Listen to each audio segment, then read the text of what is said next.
오늘 말씀 열왕기상은 이제 주일 우리가 계속 보던 교회력은 아니고 오늘 잠깐 나갔습니다. 금요 심야 기도회 시간에 나누는 열왕기상 말씀 본문입니다.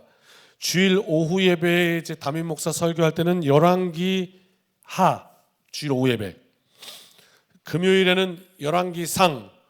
그 열왕기가 뭐냐? 이제 왕정 시대가 되면서 이스라엘의 왕위 그리고 분열왕국 남과 북으로 나뉘어서 분열왕국이 된 이스라엘의 역사 속에서 하나님께서 어떻게 일을 하셨는지 그것들을 이제 이렇게 볼 수 있는 성경 이야기를 함께 풀어서 나누고 있습니다. 마치 연속극 보듯이 참 은혜가 됩니다. 어떤 일이 있었는지, 어떤 인생이 하나님의 복을 받았는지, 어떤 인생이 하나님의 은혜에서 멀어졌는지, 그래서 나누는데 이제 많은 분들이 또 참석을 못 하시니까 아쉽기도 하고, 그래서 예고편처럼 오늘 한 편을 설교합니다. 뚝 띄어서 우리 중간에 갑자기 한 편, 연속극 한 편 이렇게 바라옵건대 말씀이 맛이 있어서 재미있고 은혜롭고 성령 충만해서 우리 금요 예배에도 큰 부흥이 있기를 간절히 소원합니다. 그쵸? 억지로 되는 거 아니잖아요. 억지로 되는 게 아니라 말 고프다, 나 기도하고 싶다, 말씀 듣고 싶다, 찬양하고 싶다, 이게 막 이렇게 좋아야 가는 거죠. 그렇게 우리 예배가 참 뜨겁게 되기를 간절히 축복합니다. 오늘 말씀은 따라합시다. 바하사라는 인물이에요. 금요일에 못 나오신 분이 더 많을 테니까 연속극 지난 줄거리 얘기를 좀 해드려야지. 그래야 오늘 본문에 들어오니까. 저 보시면 돼요. 주보 광고 보시지 말고 저 보세요. 보세요. 이스라엘의 최고의 왕, 그러면 부인할 수 없어. 누구라 하냐면 다윗 그래요. 최고의 왕 다윗. 그 이유가 뭘까? 하나님은 다윗을 향해서 뭐라고 말씀하시면 내 마음에 합했다고 얘기해요. 그러니까 하나님의 뜻에 합했다, 그런 사람이다. 다윗을 그렇게 하나님께서 올려주셔요. 그럼 다윗의 그 삶이 완전했냐? 그렇진 않아요. 다윗의 삶에도 정말 다윗이 다시 돌아가면 지우고 싶은 자기 삶의 부끄러운 흔적이 있어요. 살인 청부도 했고 간음도 했고, 그것도 참 악한 자기에게 충성을 다하던 부하에게 배신도 했고 참 그래요. 그러나 그가 하나님께서 내 마음에 합한 자라 했던 건 뭐였냐면, 하나님께서 선지자를 통해 말씀하실 때, 나단을 통해 말씀하실 때, 하나님의 음성이 들려올 때 거기에 자신의 죄악을 아마 감출 수도 있었을 거예요. 그렇죠? 숨을 수도 있었을 거라고. 아담은 그랬다고요. 아담아 내가 어디 있느냐, 하나님의 음성이 들려올 때 숨었다고. 그리고 하나님이 만드신 저 여자가 이렇게 하면서 피했다고. 그러나 다윗은 그 말씀이 들려올 때 이 차인 거예요. 납작 엎드려서 하나님 앞에 제가 득주했습니다. 이 차이인 거죠. 그 다음에 지난번에 우리가 말씀 나누면서 이런 말씀 한번 나눴는데요, 기가 막힌 이야기였죠. 다윗은 그 이후로 하나님 앞에 득주하지 않았다. 대단하구나. 또 반복하고 또 반복하는 우리의 연약함. 근데 다윗은 아주 확 마음 먹고 하나님의 뜻을 받들기로. 그래서 하나님께서 넌 나랑 마음이 참 합하다 이렇게 말씀하시면서 어떤 얘기를 하셨냐면, 내가 너의 집에 왕위를 견고하게 할 것이다. 그리고 그 왕위가 영원히 서게 할 것이다. 이렇게 약속을 하셔요. 여러분, 이게 얼마나 대단한 말씀입니까? 그게 그 유명한 다윗 언약이에요. 하나님이 왕권을 약속하셨어. 네 자손에서 왕이 계속 이어질 거다. 그 다음 또 약속하신 게 영원히. 그래서 그 다윗의 자손으로 예수 그리스도께서 오셔요. 이 놀라운 복을 주셨단 말이에요. 여러분, 남 이야기 같으니까 감흥이 없으셔요? 하나님이 내게 복을 주시는데 내 자손들로 인해서 왕위를 하나님께서 경고케 하시고 내 자손으로서 영원히 그렇게 하신다고 하면 여러분 설레지 않으시겠어요? 하나님께 약속하시면 감사합니다 이렇게 반응해 주시면 제가 신나서 그냥 막 뛰어다니면서 설교할 텐데 얼마나 그게 감격스럽겠냔 말이죠. 보세요. 자, 이스라엘의 초대왕 누구요? 사울의 아들이 다윗은 아니었잖아요. 사울이 왕이었는데 그 다음에 사울도 처음에는 하나님의 영에 감동된 사람이었는데 그러나 그만 잃어버렸죠.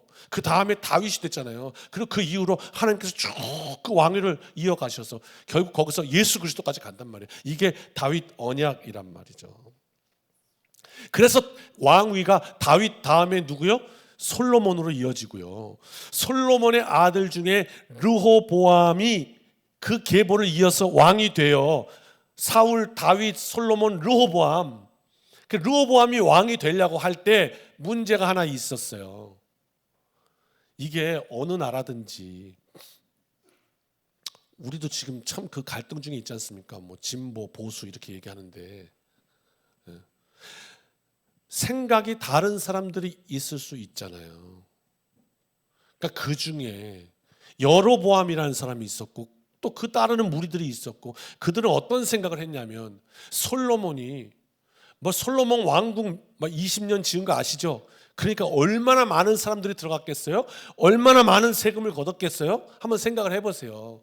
업적은 대단한데 그러다 보니까 국민들 굉장히 힘든 이들도 있었다. 불평불만도 있었다. 여론이 안 좋은 측면도 있었다. 반대하는 사람도 있었다. 솔로몬을 찬성하는 사람도 있었지만 반대하는 사람도 있었다. 그래서 이 반대하는 무리가 막 반대를 하다 보니 그 중에 이제 아마 우두머리가 여로보암이었던 것 같아요. 그러니까 이제 여로보암은 이제 왕권에 도전한다 이렇게 되는 거니까 당시에 이제 잡히면 죽을 수도 있는 위험이 있죠. 그래서 여로보암은 밑에 애굽으로 도망가요. 잠깐 피신합니다. 그랬다가 이제 솔로몬에서 왕권이 바뀐다고 르호보암 그 아들이 된다고 그러니까 그때 그 사람들과 함께 무리를 해서 지금으로 따지면 당이죠. 당. 무슨 당 이렇게 정치하는 당처럼 그래갖고 몰려 올라왔다고. 그리고 르호보암에게 여러분 좀 추우신가요? 저도 지금 추워갖고 덜 떨면서 하고 있어요. 이렇게. 여기는 뭐 강베리아야, 강베리아. 강단이 아니라 그냥 왜 이렇게 추운 거예요 여기 찬바람에. 그러니까 제가 목소리가 막 좀 떨려도 좀 이해하세요. 덜덜 떨어도 더 열을 올려야 되니까 아멘 좀 크게 해주시고 막 열이 나요 안 추우니까. 어디까지 했어요? 와가지고 르호보암이 이제 왕이 된다 그러니까 와서 얘기한 거예요. 왕이시여, 아버지 왕 때 우리한테 너무 세금 많이 걷고 너무 힘들게 노역하고 그래갖고 우리 못 살겠어요. 그러니까 조금만 세금 좀 줄여주고 노역도 좀 줄여주고 그러면 우리가 왕에게 충성을 다하겠습니다 이렇게 얘기했다고. 그런데 이제 물론 그런 얘기가 있었죠. 이제 그 르호보암이 어른들, 원로들 이야기를 자 지금 백성들이 이러는데 이거 어떻게 하면 좋겠습니까 했더니 원로들이 이렇게 얘기해요. 왕이시여, 그 여론을 그 백성들의 말을 잘 들으십시오 이렇게 얘기를 해요. 그 다음에 이제 자기 친구들 뭐 사법연수원 동기들이겠지 아마 친구들한테 가가지고 친구 야 니들은 어떻게 생각하냐 이 친구들이 이렇게 말하는데 그랬더니 친구들이 이렇게 얘기하는 거야. 다 밟아버려 그냥 이렇게 얘기한 거야. 그래가지고 이 르호보암이 누구 말을 들었다? 원로들의 말을 들었으면 참 좋았을 텐데. 그래도 삶의 지혜가 있잖아요. 근데 친구들의 말 듣고 그 여로보암한테 가서 내 아버지는 너희에게 힘들게 했지만 나는 너희들에게 2배로 힘들게 할 거다. 내 아버지는 너희들에게 채찍으로 때렸지만 나는 전갈 채찍으로 때릴 거다 이놈들아. 각오해라 이렇게 한 거예요. 그래갖고 나라가 쫙 갈라졌어. 그 바람에 여로보암이 북쪽으로 가서 나라를 만들고 북이스라엘이 된 거예요. 그래서 여로보암이 북쪽의 초대 왕이 됐다고. 1대 왕이라고. 그렇게 해서 남과 북이 갈려지게 된 거예요 역사가.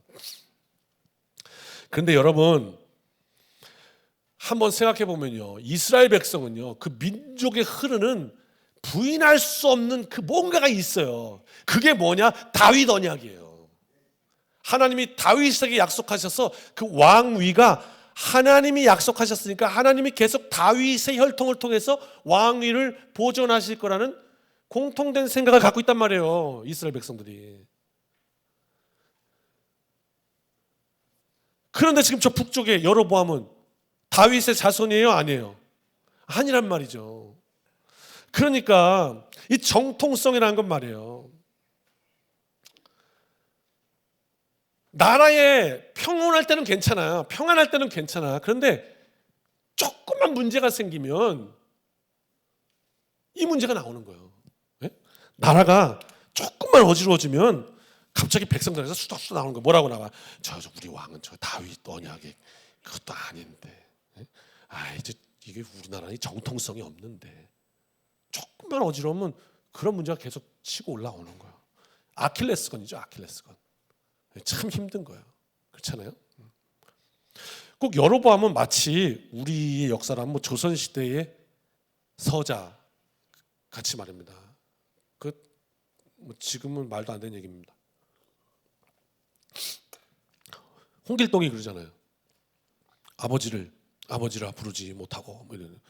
마치 그런 느낌이란 말이에요. 여로보암은 하나님이 이쪽을 인정해 주셨는데 나는 인정받지 못한 이런 나라 정통성이 없는 거예요. 그런 서러움을 겪었던 거지. 북이스라엘 왕으로서. 근데 여러분, 우리가 살면서 제가 상담해보고 만나고 하니까 만약에 내 아버지가 술꾼이야. 그리고 폭군이야. 그냥 맨날 술 먹고 들어와. 그리고 들어오면 또 가족들 또 마음에 안 들면 또 때리고 막 집어 던져서 깨고. 그거를 내가 아는 어떤 분은 뭐라고 부르냐면 그걸 개국이라고 부르시더라고. 그 사람 개국이야 이러더라고. 개국이가 뭐라 하겠어요. 내가 어때서 그러고. 아무튼 그래요. 아버지가 그래요.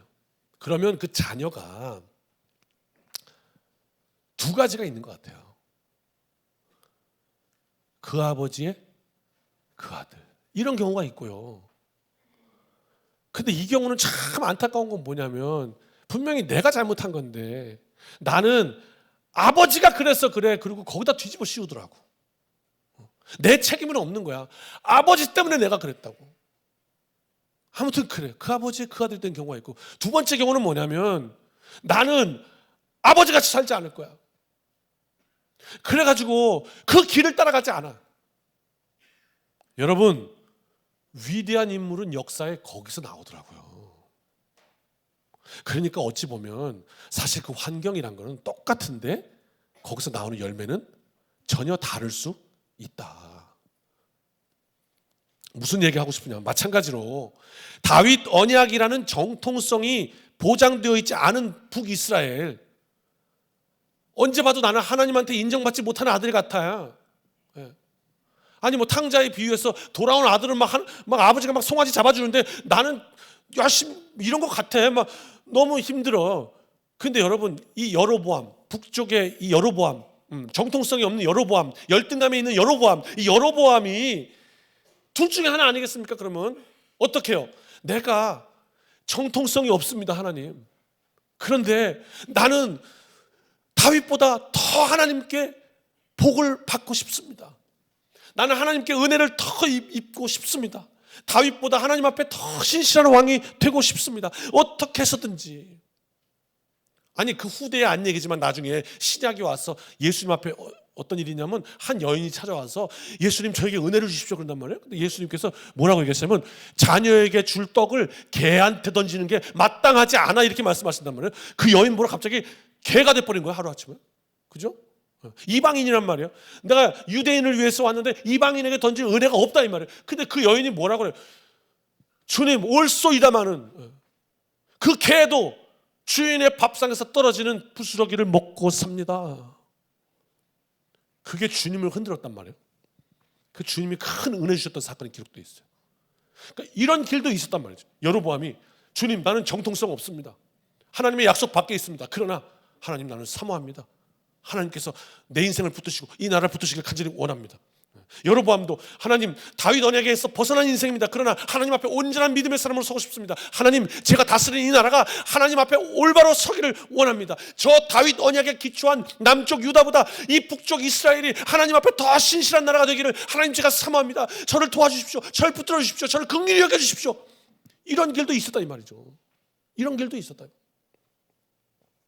아니면 둘 중에 하나라고 했습니다. 아니면 뭡니까? 하나님 앞에 더 신실하기로 결정하는 거, 아니면 그 반대는 뭐냐면 중간은 없어요, 선택이. 그 반대는 뭐냐면 내가 지금 이스라엘을 북쪽을 다스려야 되는데 이 자꾸 정통성의 문제가 거론되니까 내가 더 긍휼을 입는 거 하나, 아니면 그 정통성을 부인하는 거. 맞죠? 네. 다윗 언약 그거 뻥이야 이렇게. 그거 하나님 에이 그 웃기고 있네 그런 거 없어 이렇게. 그래야 북쪽을 정치를 할 거 아니에요. 다스릴 거 아니에요. 그러니까 더 신실해지든지 아니면 그걸 부인하든지. 그 둘 중에 하나의 선택이 지금 여로보암에게 있는 거야. 하나님이 대수냐? 다윗 언약이 뭐 이렇게 중요하냐? 이렇게. 잠깐 저 좀 보세요. 고개를 들어서 저 좀 보십시오. 오늘 말씀 잘못 들으면 가서 엉뚱한 소리 하십니다. 그러니까 잘 좀 보세요. 저 좀 보세요. 감사해요. 주무셔도 눈 뜨고 주무셔요.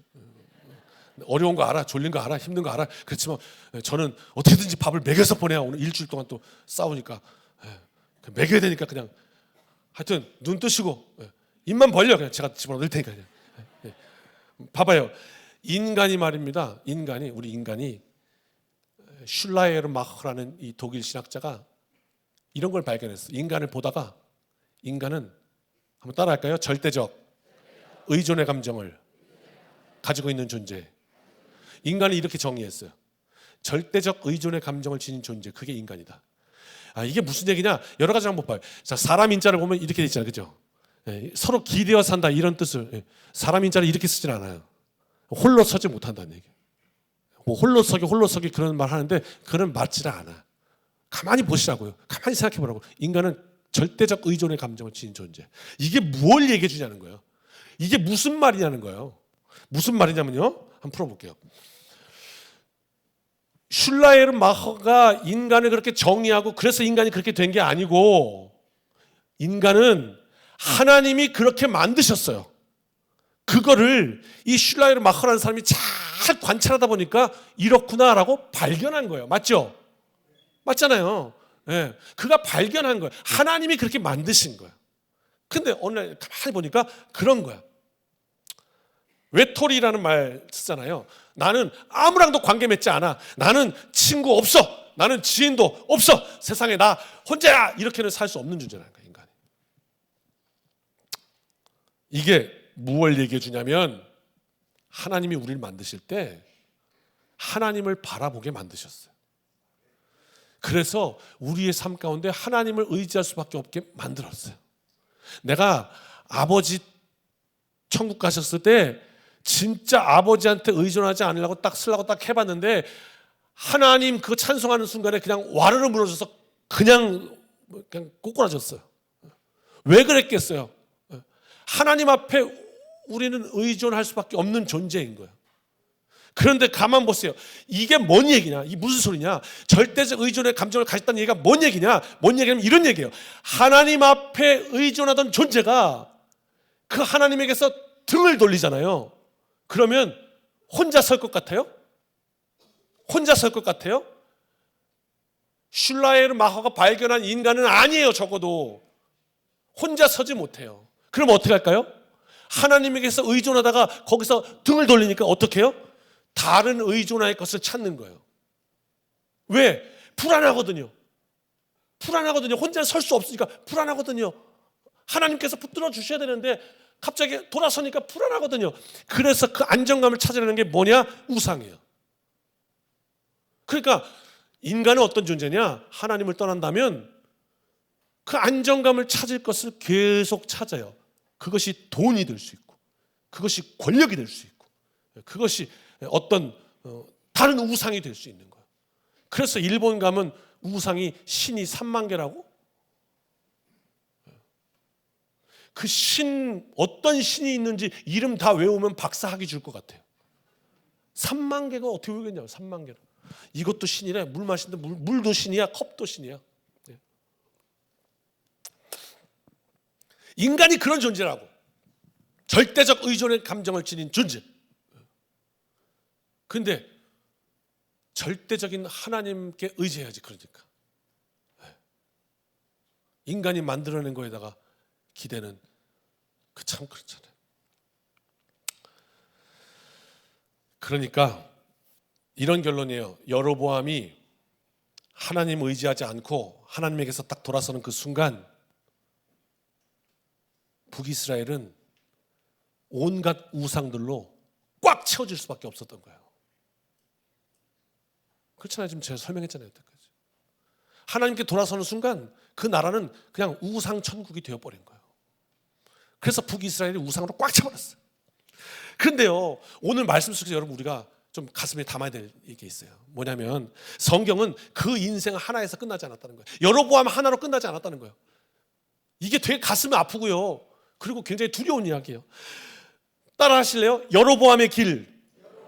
성경은 이런 말을 하고 있단 말이에요. 여로보암의 길이래요. 여러분 혹시 누가 진짜 못된 짓을 하면 요즘 진짜 못된 짓을 했던 어떤 사람 이야기하면서 아유 그놈 닮아가지고 이렇게 얘기하는 거 혹시 있으세요? 뭐 네 애비 닮아서 그런 거 말고 예를 들면 정말 흉악범 같이 범죄를 저지르면 제가 아는 이름은 뭐 연쇄살인범 조두순 뭐 이 정도 있어요. 아우 저 조두순 같은 놈 뭐 이렇게 얘기하잖아요. 네. 그죠? 그 다음에 우리 학교 다닐 때 아주 그냥 좌충우돌 저 말고 아주 진짜 이상한 짓 하는 하나 있었거든요. 그러면 친구들끼리 얘기하다가 뭐 얘가 좀 이상한 짓 하면 진짜 걔 닮았어 이렇게 걔 얘기를 한다고 걔 이름을. 그러면 그거 되게 좀 부끄러운 거 아니에요? 그죠? 지금 성경이 뭐라고 했냐면 꼭 하면 하나님이 마음에 드시지 않는 사건이 일어나면 꼭 하면 뭐라고 그러냐면 여로보암의 길이래요. 안 좋은 일만 있으면 여로보암의 길이래요. 하나님의 뜻에 반하는 대표 아이콘이 돼버린 거예요. 여로보암의 길. 이런 표현을 한단 말이에요. 열왕기상 15장 26절 한번 봐요. 같이 한번 읽읍시다. 시작. 그가 여호와 보시기에 악을 행하되 그의 아버지 그의 이스라엘에게 범하게 한 그 죄 중에 행한 자. 아멘. 보세요. 그가는 누구냐면 여로보암의 아들이었던 나답이었단 말이에요. 그러니까 나답이고 그의 아버지는 누구요? 르호보암이었다고. 여로보암이었다고. 큰일 날 소리 하고 있네. 여로보암이었다고. 그러니까 여로보암의 길로 하겠다는 거예요. 이게 잘했다는 거예요? 못했다는 거예요? 못했다는 거예요. 그 다음 열왕기상 15장 34절 그 다음 때거든요. 같이 읽어보세요. 이게 열심히 참여하셔야 아멘을 하시든지 크게 읽으시든지 하셔야 안 졸려요. 가만히 있으면 졸린 거예요. 클래식 연주에. 시작. 바하사가 여호와 보시기에 악을 행하되 여로보암의 길로 행하며. 아멘. 또 나오잖아 여로보암의 길로. 누가? 바하사가. 다음 사람인데 그도 여로보암의 길로 갔다. 계속 나와요. 그러니까 하나님을 대적하는 대표인물이 여로보암이에요. 얼마나 부끄럽고 저주스러운지 몰라요. 근데 오늘 본문에 또 나와. 미안하지만 2절 오늘 본문 같이 읽읍시다. 하나님이 화가 나셨어요. 화가 나셔서 말씀하시는 거예요. 같이 읽어봐요. 시작. 내가 너를 티끌에서 들어 내 백성 이스라엘 위에 주권자가 되게 하였거늘 네가 여로보암의 길로 행하며. 아멘. 또 나와요. 내가 너를 주권자로 삼았거늘 어떻게 해서 네가 여로보암의 길로 가냐 이 말이야. 결국 이게 누구냐면 바하사거든요. 오늘 본문에 바하사 그 인생의 앞을 하나님이 말씀하십니다. 비극이죠. 이렇게 말씀하세요. 3절 4절 같이 읽어봐요. 시작. 내가 너 바하사와 내 집을 쓸어버려 내 집이 느바스의 아들 여로보암의 집같이 되게 하느니. 아멘. 그 뒤에는 아주 되게 자극적인데 잔인하고. 근데 하나님이 뭐라고 말씀하시냐면 너 여로보암의 길로 갔지. 그러면 여로보암 같이 될 거야. 이렇게 말씀하시는 거예요. 그럼 여로보암이 어떻게 됐는데 확인하셔야죠. 어떻게 됐는데 어땠을까요? 열왕기상 15장 25절 그 전으로 좀 가봐야 돼요. 여로보암의 집은 어떻게 됐을까? 한번 살펴봅시다. 제가 좀 풀어드릴게요. 시작. 유다의 아사 왕 둘째 해에 여로보암의 아들 나답이 이스라엘 왕이 되어 2년 동안 이스라엘 잠깐 스탑 보세요. 자 솔로몬에서 르호보암으로 넘어오는데 그 사이 여로보암이 밑에서 올라와서 북쪽에다 나라를 차렸어요. 그죠? 예, 그 다음에 나라를 차렸는데 그 다음에 왕위를 아들에게 물렸어요. 아들이 누구요? 나답. 나답에게 물렸는데 그 아들이 2년 통치했대요. 2년.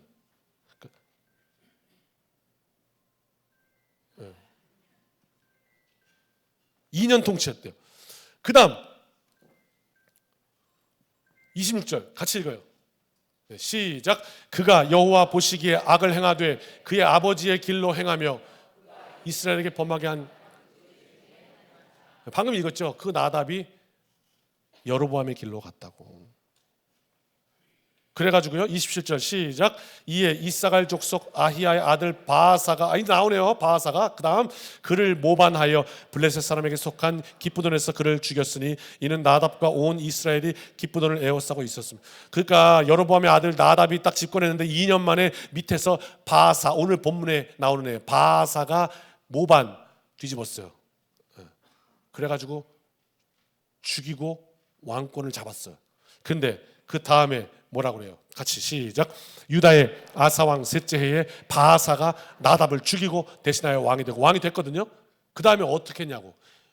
그 다음에 이 여로보암의 아들이었던 나답에게 어떻게 했냐고. 그 다음 말씀이에요. 시작. 왕이 될 때에 여로보암의 온 집을 쳐서 생명 있는 자를 한 사람도 남기지 아니하고 다 멸하였는데 여호와께서 그의 종 실로 사람 아히야를 통해 하신 말씀과 같이 돼요.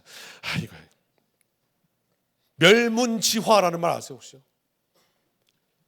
그냥 그 가문이 역사 속에서 지어진 거예요. 싹 죽은 거예요. 너에게 그 피가 흘러?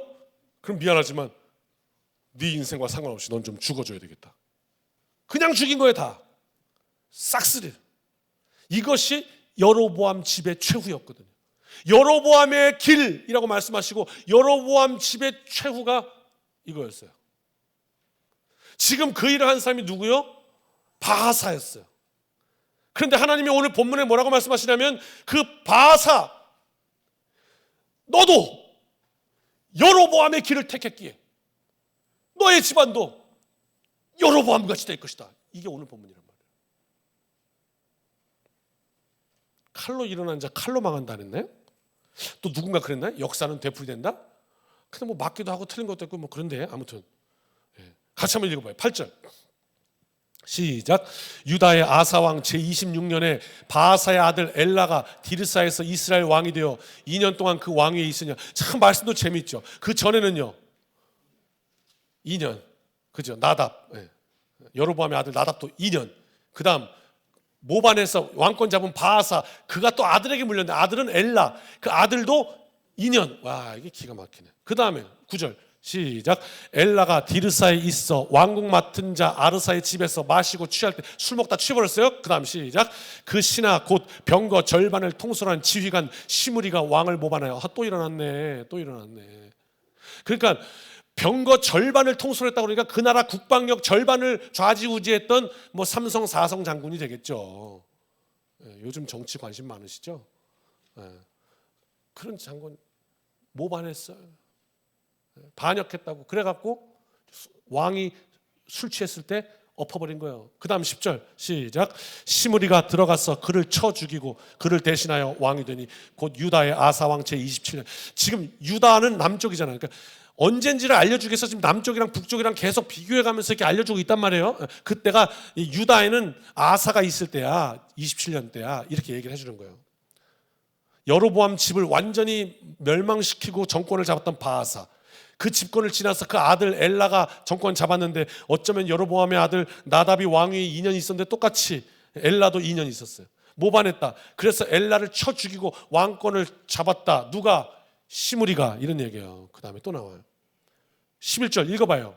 시작. 시므리가 왕이 되어 왕위에 오를 때 바하사의 온 집안 사람들을 죽이되 남자는 그의 친족이든지 그의 친구든지 한 사람도 남기지 아니하고. 12절 바하사의 온 집을 멸하였는데 선지자 예후를 통하여 바하사를 꾸짖어 하신 여호와의 말씀같이 되었으니. 아멘. 하나님이 그렇게 말씀하셨잖아요. 네가 여로보암의 길로 갔기 때문에 너도 여로보암 집과 똑같이 될 것이다. 그래서 지금 똑같이 돼버렸어요. 바하사의 집안도 자기 아들이 엘라가 왕위에 올랐는데 정확하게 2년 있다가 시므리가 모반해서 뒤집어 엎고 자기가 앞에 왜 이렇게 머리가 빨리빨리 안 돌아가지 내가?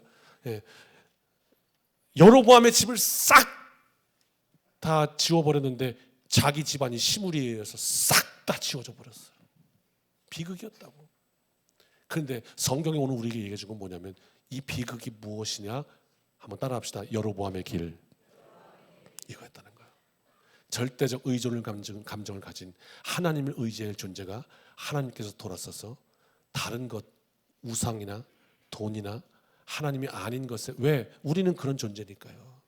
그렇게 의지하다가 결국 너 그 길 여로보암의 길이야, 이거 몰라가지고 결국 그 길로 다 싹 그냥 진공청 속에 빨려 들어가듯이 그 인생이 빨려 들어가 버렸단 말이야. 한편으로 두렵고 한편으로 안타까운 이야기입니다. 김남준 목사님의 백일교리 묵상이라는 책에 실린 내용입니다. 한번 설교할게요. 이분의 책에 실린 내용이에요. 어떤 목사님이 이 죄에 대해서 아주 강하게 설교를 합니다. 여러분, 제가 죄에 대해서 죄 그러면 여러분 되게 힘들어 하십니다. 목사도 부담됩니다. 그래서 되게 힘들어 하시니까. 어떤 분은 죄가 말이죠 이렇게 얘기하잖아요. 그러면 그냥 바로 눈 감습니다.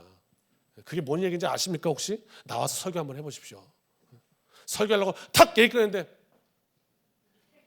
이거 무슨 표정인지 아십니까? 예. 여러분은 지금 얘기 안 하는 것 같지만 얘기하고 계신 겁니다. 그렇다니까요.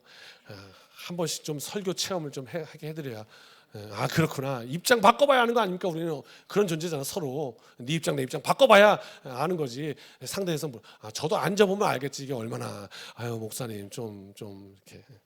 아무튼 죄에 대해서 막 세게 말씀하시니까 교인이 찾아와서 이렇게 얘기를 합니다. 목사님, 어제 설교에서 말입니다, 죄에 대해서 너무 세게 말씀하셨어요.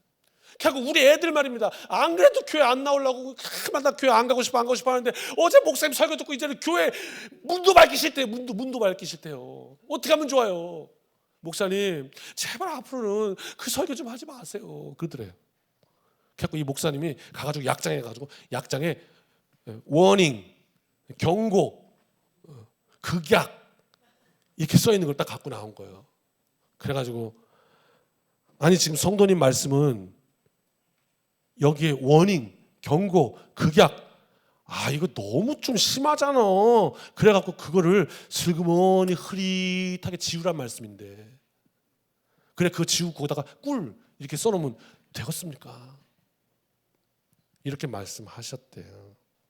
사람들은 너 나 할 거 없이 죄라는 말 되게 싫어합니다. 어떤 이들은 교회에서 죄라는 말 말고 윤리적인 말이나 철학적인 지식을 이야기해 주기를 원합니다. 그러나 그거는 하나님이 만드시고 하나님이 운행하시는 이 세계 속에서 이 죄라는 문제는 그렇게 그냥 은근슬쩍 포장하기에는 너무 무섭고 두려운 것입니다. 여로보암의 길이라는 건 이런 것이기 때문입니다. 여기까지 이제 그 목사님 그래요. 죄는 인생의 비극을 초래한 주범이에요. 그래서 우리가 주의하고 경계하지 않으면 내 인생의 가장 큰 비극을 가져오는 무서운 것이기도 합니다. 오늘 그래서 왜 우리가 하나님을 떠나 우상을 숭배하게 되는지 이렇게 말씀드렸습니다. 저는 말씀 전하면서 간절히 소원하는 거 있습니다. 우리 청암교회 모든 성도님들이 하나님의 복과 은혜를 풍성히 얻기를 간절히 원합니다. 하나님이 기뻐하시는 인생 되고, 하나님이 은혜 주시는 인생 되고, 하나님이 세워주시는 능력의 도구가 되시길 주님의 이름으로 축복합니다. 그렇다면 우리는 죄에 관해서는 심각하게 생각할 줄 알아야 합니다. 하나님을 벗어난 것, 하마르티아, 원어의 뜻은 관역에서 벗어나다. 이것이 내 인생의 가장 저주가 될 수 있다는 것이니까 주의해야 한다는 겁니다. 지난주에 강화도에서 배를 타고 직항은 40분, 돌아가는 건 1시간 20분, 그렇게 해서 배를 타고 주문도라는 섬에 들어가서 주일부터 수요일까지 7번 4일간 서도교회와 서도중앙교회 둘 다 100년이 훌쩍 넘은 교회들입니다. 그 두 교회 연합해서 부흥성회를 인도하고 왔습니다. 섬에 들어가서 식당이 없더라고요. 식당이 없어요. 그리고 카페도 없어요. 우리가 잤던 숙소 그 바로 밑에가 카페였어. 그 유일하게 그 섬에 하나 있는 카페인데 카페 주인이 베트남 가셨대요. 결국 그 섬에는 카페도 없어. 편의점도 없어. 그러니까 그냥 숙소, 집회, 숙소, 집회. 그렇게 3일이 됐어요. 주일 나가서 주일 저녁부터 시작했어. 월요일, 화요일 저녁이 됐는데 이제 내일 수요일까지 하면 끝나는 거예요. 근데 화요일 날 갑자기 내 마음속에 그런 생각이 번쩍 드는 거예요. 어떤 생각이냐고. 내일 이제 끝나는구나. 이 섬에서 나가야 되는데. 이게 3일 만에 그냥 정이 폭 들어서. 죄송해요. 용서하세요. 그 교회 어떤 권사님 나한테 와가지고 그러더라고. 목사님 안 가시면 안 돼요. 그까지만 했으면 강사 목사님 좋다고 그러는 거니까 그까지만 했으면 신뢰가 안 됐을 텐데. 이 얘기 더 하면 안 되겠다. 더 하면 안 되겠다. 아무튼 나중에 물어봐요. 와서 따로. 아무튼 너무 정이 폭 들어서 너무 샘내지 마세요. 뭐 담임 목사가 또 가갖고 뭐 딴 데 갖고 정주 갔다고 또 아니 정말로 3일 있으니까 내일 나 이 섬에서 나가야 되는데 어떡하지? 어떻게 빠이빠이 하고 가지? 3일 만에.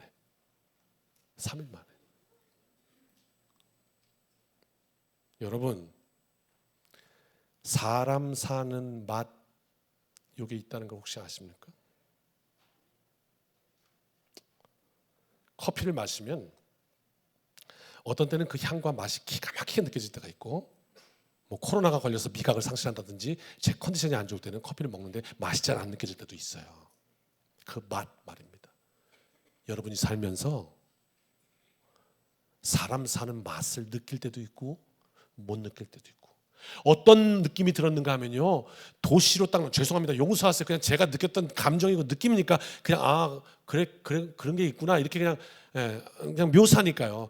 제가 섬 밖으로 나와서 도시로 나오니까요 어떤 느낌이 드냐면, 여러분 죄송합니다. 사람들이요 전부 다 가면을 쓰고 있는 것 같은 느낌이 들어요. 그다 그 섬 안에 들어갔더니요 갑자기 다 가면을 벗고 생얼로 사는 사람들 같아요. 그렇다 있다. 표정을 볼 수도 없고 생각을 읽을 수도 없고 이런 말입니다. 지금 저분이 은혜를 받고 있는 건지, 저분이 지금 뭐가 불만이 꽉 찬 건지 그걸 모르겠다 이 말입니다. 표정 관리 잘하고 주무시니까 모르겠다 이 말입니다. 그런데 그게 너무 드러나. 맑은 거죠. 순수한 거죠. 그러니까 어떻게 되냐? 금세 정듭디다. 금세 마음이 활짝 열려서. 그래서 이런 생각을 한번 해봤습니다. 여기서 우리 중고등부 수련회 한번 하면 너무 좋겠다. 그러면서 이런 생각이요.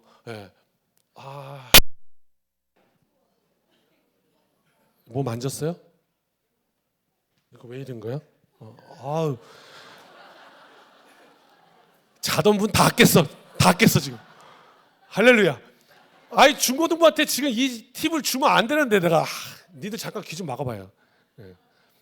아니 여기서 중고등부 수련회 하면 너무 좋겠다 이 섬에서. 근데 단 조건이, 제가 중고등부한테 강요할 생각은 1도 없고, 강요가 아니라 왜 해병대 캠프 이런 것들 우리가 가잖아요 이렇게. 그러니까 강요가 아니라 그 섬에 들어가면서 우리 이번에 한번 이런 거 한번 프로젝트 해보자 이렇게 갖고 서로 얘기가 돼서 섬에 들어가면서 핸드폰을 다 내는 거야. 도전을 해보는 거지 우리는. 만약 가정을 해보자고. 만약 제가 그래서 그려봤거든. 핸드폰을 냈어. 이제 없어. 그럼 핸드폰이 없으니까 어떡하죠? 친구들과 집중하겠죠. 더 많은 얘기하고, 그 다음 거기서 온전히 말씀 가운데 집회하고, 그 섬 돌아다니면서 그 섬에 있는 할아버지 할머니들 어르신들 축복받고, 그렇게 만약에 한 4일 정도 집회를 하면, 미안하지만 제가 목사님이 예언하건대 너희들 3일째 되면 서로 부둥켜 안고 웅웅 울고 난리 난다. 그리고 또 하나 예언하건대 너희들 평생 그때 그 수련에 잊을 수가 없다. 그럴 거다. 이런 느낌이 들었어요. 진짜.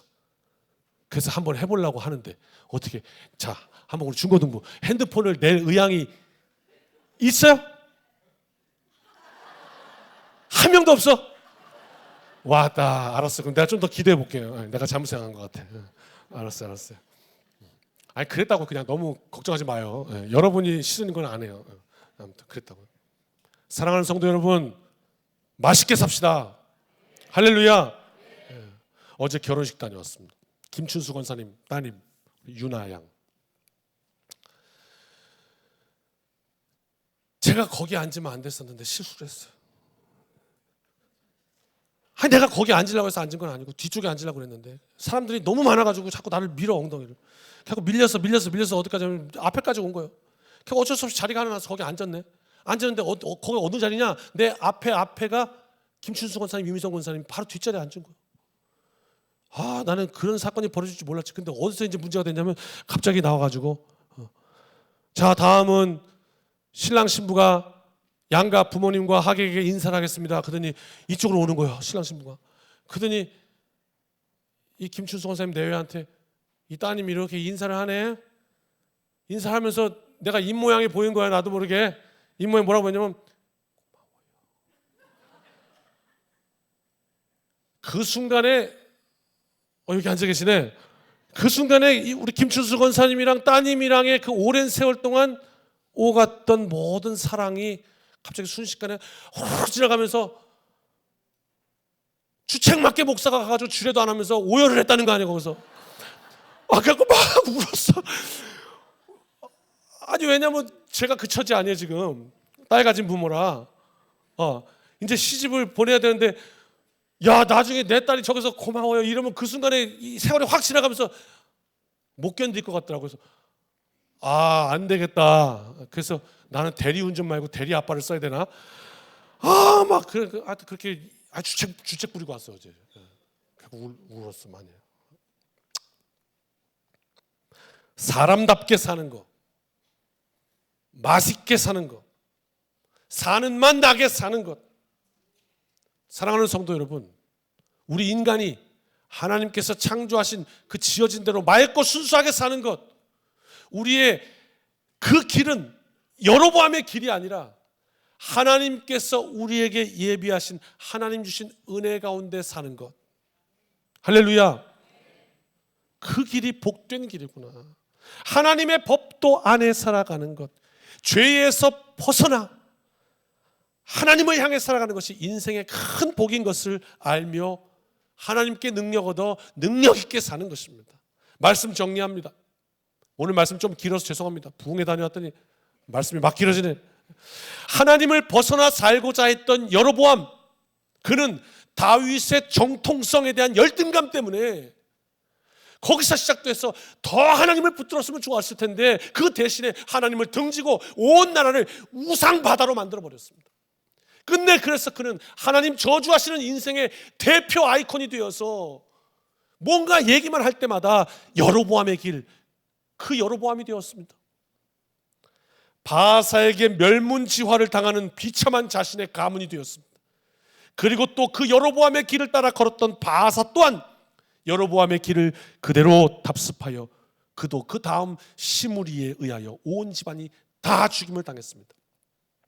말씀을 읽으면서 그런 생각했습니다. 그때 여로보암이 하나님께 붙들렸더라면 오히려 다윗 언약의 정당성이 없었던 그 자신의 처지 때문에 더 하나님을 향한 하나님 나를 긍휼히 여겨 주옵소서, 그 여인처럼 하나님 부스러기 은혜라도 제게 주시옵소서, 그렇게 섰더라면 하나님 앞에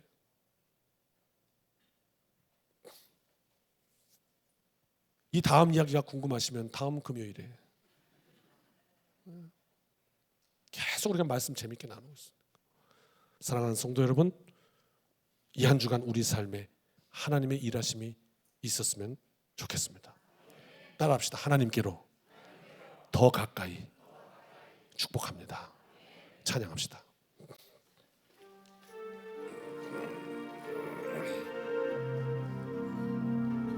이 한 주간 내가 원합니다. 하나님께로 더 가까이 갑니다. 고통 가운데 계신 주님, 변함없는 주님의 크신 사랑 영원히 주님만을 섬기리. 이 한 주간 하나님께로 더 가까이 하나님께로 더 가까이 갑니다. 고통 가운데 계신 주님 변함없는 주님의 크신 사랑 영원히 주님만을 섬기리.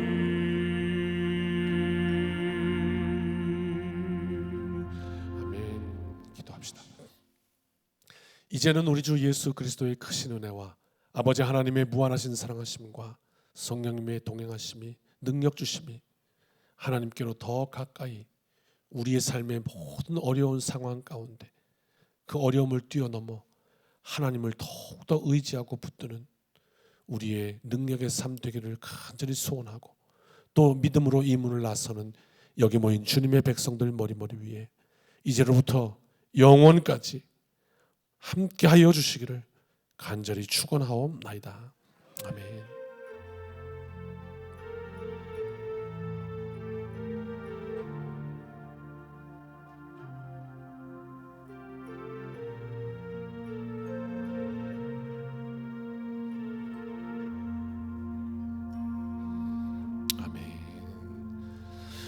사랑하는 성도 여러분, 이 한 주간도 주님의 은혜로 승리합시다. 아멘.